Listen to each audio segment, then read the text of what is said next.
Retail traders हर दिन chart खोलते हैं, सिग्नल्स फॉलो करते हैं, प्राइस एक्शन फॉलो करते हैं, इंडिकेटर्स लगाते हैं, फिर भी प्रॉफिटेबल नहीं हो पा रहे। लेकिन इंस्टीट्यूशन लेवल की एक ऐसी चीज है जो रिटेलर्स इग्नोर करते हैं, लेकिन उसी वजह से इंस्टीट्यूशन प्रॉफिटेबल भी है। सो आज डिस्कस करते हैं एसएमसी लेवल की एक ऐसी स्ट्रेटेजी जो आपको प्रॉफिटेबल बना सकती है। Let's start the video. So हम यहां आ गए हैं डायरेक्टली ट्रेडिंग व्यू पे।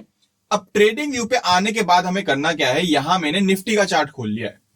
निफ्टी का चार्ट पे आपको 3 टाइम फ्रेम फॉलो करना है, जिसको हम एमटीएफ एनालिसिस भी कहते हैं। Retail traders mostly single time frame पे अपना एनालिसिस करते हैं। एनालिसिस भी क्या करते हैं, डायरेक्टली स्ट्रेटजी फॉलो करते हैं कि इंडिकेटर्स में इसका क्रॉसओवर आ गया, उस पे आप बाय या सेल कर लेते हो। बट यहां पे हम 3 टाइम फ्रेम फॉलो करने वाले हैं, तो आपकी एक्यूरेसी भी यहां पे बढ़ने वाली है। देखो, सबसे पहली चीज आपको करना क्या है, सबसे पहले आपको एक मार्केट स्ट्रक्चर आइडेंटिफाई करना है कि मार्केट स्ट्रक्चर क्या चल रहा है, एंड लेवल्स मार्क करने हैं। किस टाइम फ्रेम पे? 1 आवर के टाइम फ्रेम पे। अब यहां पे हमने 1 आवर का टाइम फ्रेम लगा लिया है, एंड रिसेंट में 4-5 दिन का पीछे का मार्केट का स्ट्रक्चर हम मार्क करेंगे, अगर हम इंट्राडे ट्रेड कर रहे हैं तो। एंड उसके बेस पे हम लेवल्स भी मार्क करेंगे। तो देखो, एक लेवल तो मुझे ये दिख रहा है। अभी मैं लाइंस मार्क कर रहा हूं आपको थोड़ा सा इजी गाइड करने के लिए, बट इसको हम मार्क करेंगे बेसिकली रेक्टेंगल्स या एरिया के थ्रू। ठीक, एंड एक रेजिस्टेंस मेरे को यहां पे दिख रहा है 24,213 के अराउंड। ये थोड़ा सा ऊपर नीचे क्यों मार्क किया है, क्योंकि एग्जैक्ट लाइंस नहीं मार्क कर रहे हैं हम यहाँ पे थोड़ा सा ये एरिया है कि हाँ, यहां पे मार्केट में सेलर्स बैठे हैं, यहां मार्केट्स में बायर्स बैठे हैं। ठीक, सिंपल। एंड मार्केट स्ट्रक्चर क्या चल रहा है, मार्केट स्ट्रक्चर चल रहा है बेसिकली साइडवेज। मार्केट नीचे आता है, नीचे से पंप होता है, मार्केट ऊपर आता है, ऊपर से डंप होता है। ठीक, इससे पहले मार्केट स्ट्रक्चर क्या चल रहा था, इससे पहले मार्केट स्ट्रक्चर ऐसा कुछ नहीं चल रहा था। इससे पहले भी मार्केट यहाँ साइडवेज फंसा हुआ था, एक गैप अप खुला, एंड उसके बाद भी मार्केट यहाँ साइडवेज फंसा हुआ है। मार्केट काफी टाइम से कुछ रेंज में ही चल रहा है, कुछ स्ट्रक्चर बन नहीं रहे मार्केट में। ओके, सो यहाँ पे हमने मार्केट स्ट्रक्चर मार्क कर लिया। अब यहाँ पे लेवल्स मार्क कर लिया हमने 2, एंड इस लेवल में हम एक और लेवल मार्क करेंगे, previous day high and low. तो प्रीवियस डे हाई हमारा ये है, एंड प्रीवियस डे लो हमारा ये है। ठीक, अब इन लेवल्स पे भी लिक्विडिटी पड़ी है, बट ये इंटरनल लिक्विडिटी है। जिनको थोड़ा बहुत लिक्विडिटी नहीं समझ में आ रहा, आगे आने वाली सीरीज में हम एसएमसी में पूरे कॉन्सेप्ट्स भी डिस्कस करेंगे। तो अभी ये जस्ट एक स्ट्रेटेजी है उनके लिए जो एक्चुअल में मार्केट्स को फॉलो करते हैं, जो एक्चुअल में मार्केट में थोड़ी बहुत नॉलेज रखते हैं।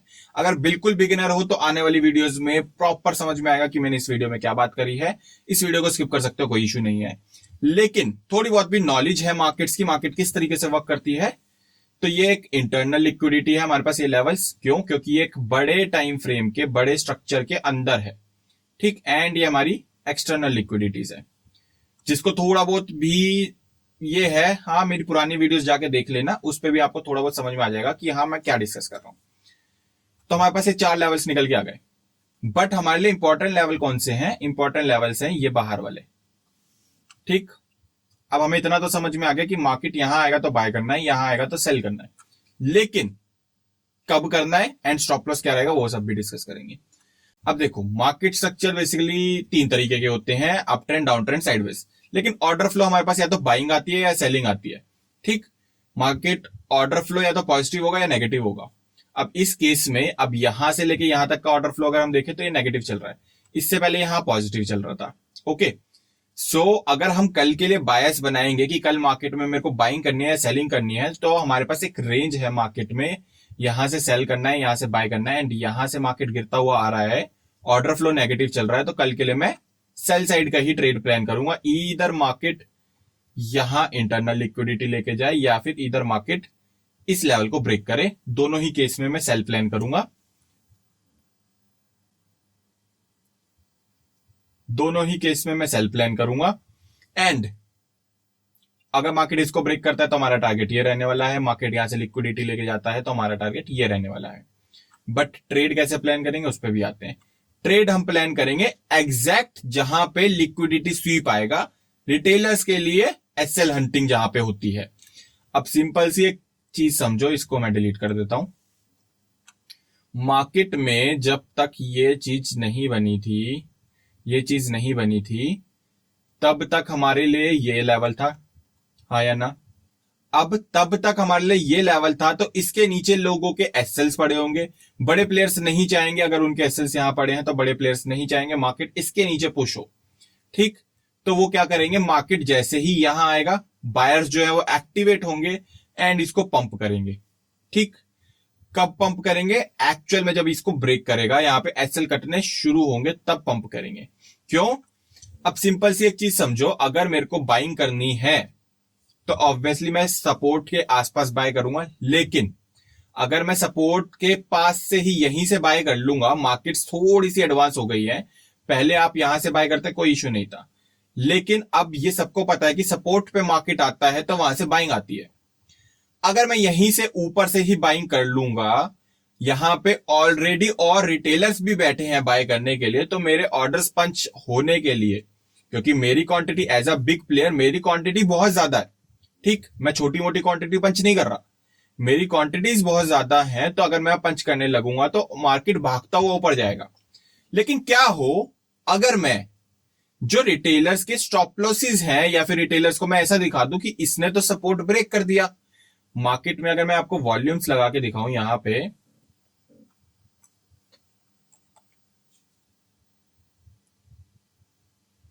मार्केट में यहां वॉल्यूम आई नहीं आई। ठीक, इन दोनों कैंडल्स पे वॉल्यूम आई नहीं आई। क्यों?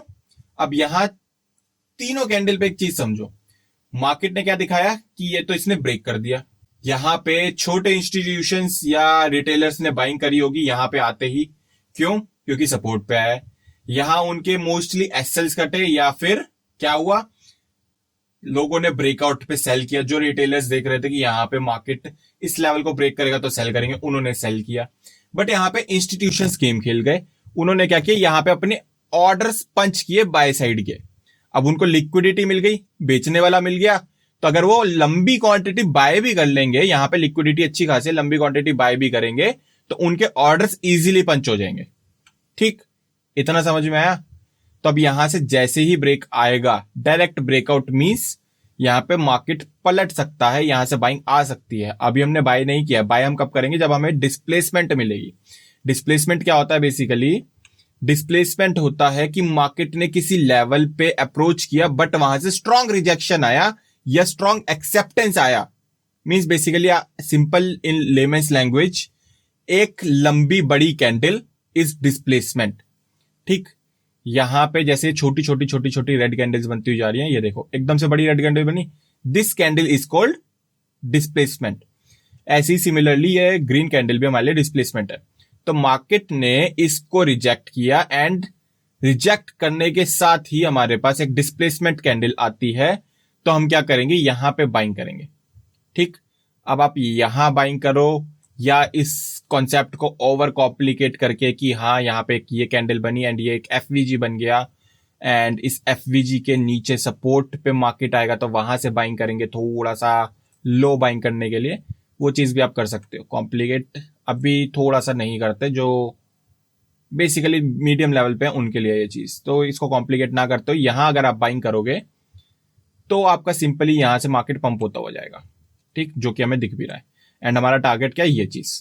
अब मार्केट हमारा था रेंज में, अब इस रेंज को टूटने से पहले मार्केट में ये लेवल बनता है। अब ये लेवल पे मार्केट ने इसको क्या किया, तोड़ दिया, ब्रेक कर दिया। सिंपली लोग क्या करेंगे, इसको बाय करना स्टार्ट करेंगे, बट हमने यहां पे क्या करी, अपनी प्रॉफिट बुकिंग करी है। अब यहां से जब मार्केट रिजेक्शन लिया, अब ये देखो ये बनी एक डिस्प्लेसमेंट। अगर यहां की डिस्प्लेसमेंट नहीं देखनी तो ये डिस्प्लेसमेंट देख सकते हो आप। तो यहां का एसएल लेके अगर आप शॉर्ट भी मारते हो तो मार्केट में सिंपली आप ये टारगेट ले सकते हो। ठीक, जिन्होंने यहां शॉर्ट मारा है वो ये टारगेट ले सकते हैं, जिन्होंने अब यहाँ पे एसएल भी छोटा बैठ रहा तो ऑब्वियसली एसएल ट्रेल करते हो जाएंगे। जो मार्केट में इंट्राडे पोजीशंस बना रहे हैं वो यहां लेवल्स मार्क करके कल के लिए या तो यहां से सेलिंग आ सकती है या इसके लेवल पे के ब्रेकआउट पे सेलिंग आ सकती है इंटरनल स्ट्रक्चर के।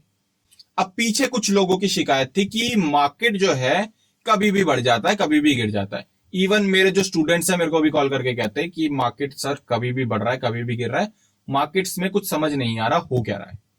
मार्केट क्लियर इंडिकेशन देख के बढ़ता है, क्लियर इंडिकेशन देख के मार्केट गिरता है। ठीक, वो भी दिखाते हैं कैसे।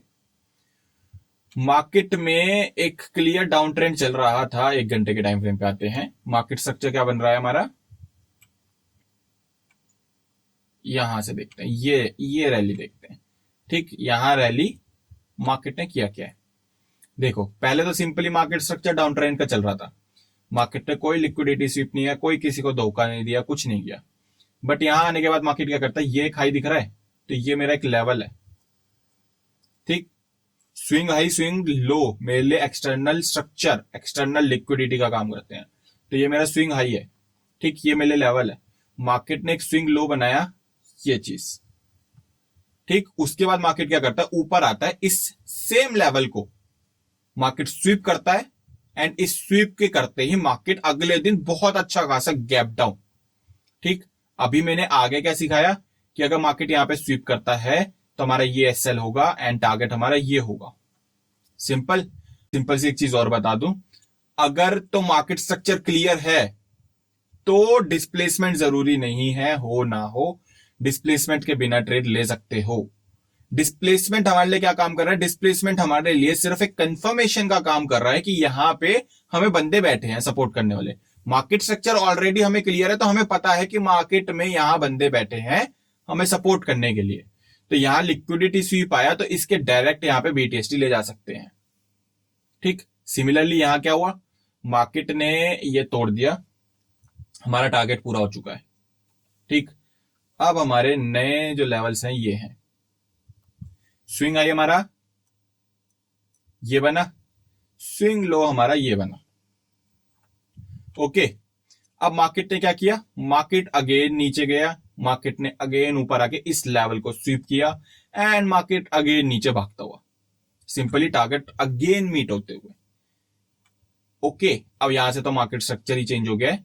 जब तक ये स्विंग जो है हमारे पलट नहीं जाते, मार्केट स्ट्रक्चर हमारा वही रहेगा। मार्केट स्ट्रक्चर क्या, अगेन बता देता हूं सिंपल लैंग्वेज में, अप ट्रेंड डाउन ट्रेंड या साइडवेज मार्केट। 1 घंटे के टाइम फ्रेम पे बहुत क्लियर ट्रेंड हमें दिख रहा है कि हाँ मार्केट डाउन ट्रेंड में चल रहा है। सो आई होप अब क्लैरिटी से समझ में आया होगा मार्केट में वर्क किस तरीके से होता है।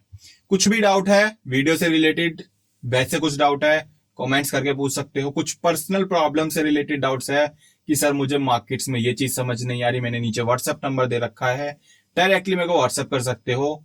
साथ ही मैंने एंजल वन के डीमेट अकाउंट का लिंक दे रखा है, जिन्होंने अभी तक ट्रेडिंग स्टार्ट नहीं करी है, जिन्होंने अभी तक डीमेट अकाउंट तक ओपन नहीं किया है, उस एंजल वन के लिंक के थ्रू डीमेट अकाउंट ओपन कर सकते हो। One of the best broker है जो कि मैं भी ट्रेडिंग के लिए यूज करता हूँ। ज़ेरोधा मैं यूज करता हूँ बेसिकली चार्ट्स देखने के लिए, एंड एंजल वन में मैं अपनी इन्वेस्टिंग एंड ट्रेडिंग के लिए भी यूज करता हूँ। ठीक, बाकी आई होप वीडियो आपको अच्छी लगी होगी। वीडियो अगर अच्छी लगी वीडियो को लाइक करो, चैनल को सब्सक्राइब करो। फिर मिलेंगे ऐसी वीडियोस के साथ, तब तक के लिए टेक केयर, गुड बाय।